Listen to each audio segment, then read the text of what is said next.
Ating panibagong vlog. Yan. So for today's video mga kapatid, araw na ng Miyerkules. So vlog na naman tayo, no? Kasi busy tayo sa trabaho. So pag-usapan natin yung about sa mga false teaching, no? Sa mga maling doktrina or maling paniniwala, no? So sa Pilipinas, napakaraming yan, napakaraming mali, napakaraming nagsasabing sila yung tunay, napakaraming nagsasabing sila yung totoo. But ano nga ba yung totoo talaga, no? So para malaman natin yung katotohanan, kailangan natin mag-aral, no?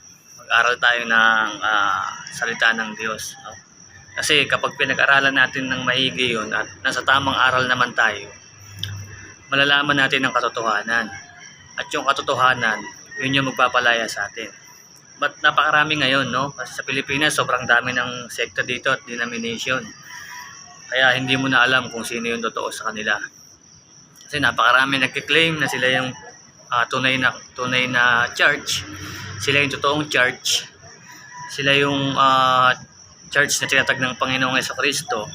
But malalaman natin kung kailan nga ba na itatag ang totoong church at ano nga ba ang ibig sabihin talaga ng church. So kung nag-aaral tayo, meron tayong mga Bible study na mga libro, no? Mas magandang gamitin yan kaysa sa mga ordinaryong Bible lang. Kasi doon mas lumalalim tayo sa pag-unawa sa salita ng Diyos. At mas mainam kung reform, no? Reform yung gagamitin natin na Bible. Kasi doon talagang mas dive ka talaga at mas lalalim ka sa pag-unawa sa salita ng Diyos. So napakaraming mga nagtuturo, no? Mga nag-aral naman yan ng mga theology, tingin ko. But napakaraming mali. Napakaraming sablay, napakaraming pagkukulang.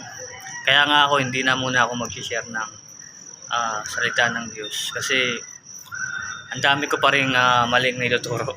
Kaya yun, pag-uusapan na lang natin at gagawa na lang natin ng mga topic, kwento, ganun. Hindi na ako mag-share kasi mahirap mag-share pala kapag hindi ka rin nag-aral, no? Kasi pwede kang makapag-share ng mali. Kasi, oo, Bible verse yung sinishare mo, pero yung parang context or pag-unawa, pwedeng mali. Kaya napakahalaga na mag-aral bago ka mag-share ng Word of God, no? Pwede kang mag-share, basta yung share mo lang about gospel, no? Or evangelism, pwede mo yung gawin. Pero yung malalalim na teaching, mahirap yung kasi mamaya mali na pala yung naituturo mo. Kaya, ayun, titigil na tayo sa pag-share ng salita ng Diyos, no? But ang page na to, ayun pa rin naman ang topic natin, about salvation, gospel, ganyan.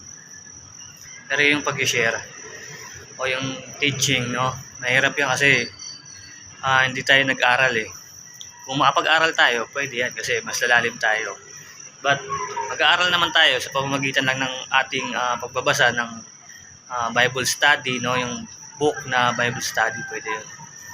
At mag-share din tayo about sa salvation at gospel lang. Ganun lang i-share natin. So yun lang mga kapatid. Mag-ingat po sa trabaho or kung nasan man kayo. God bless everyone.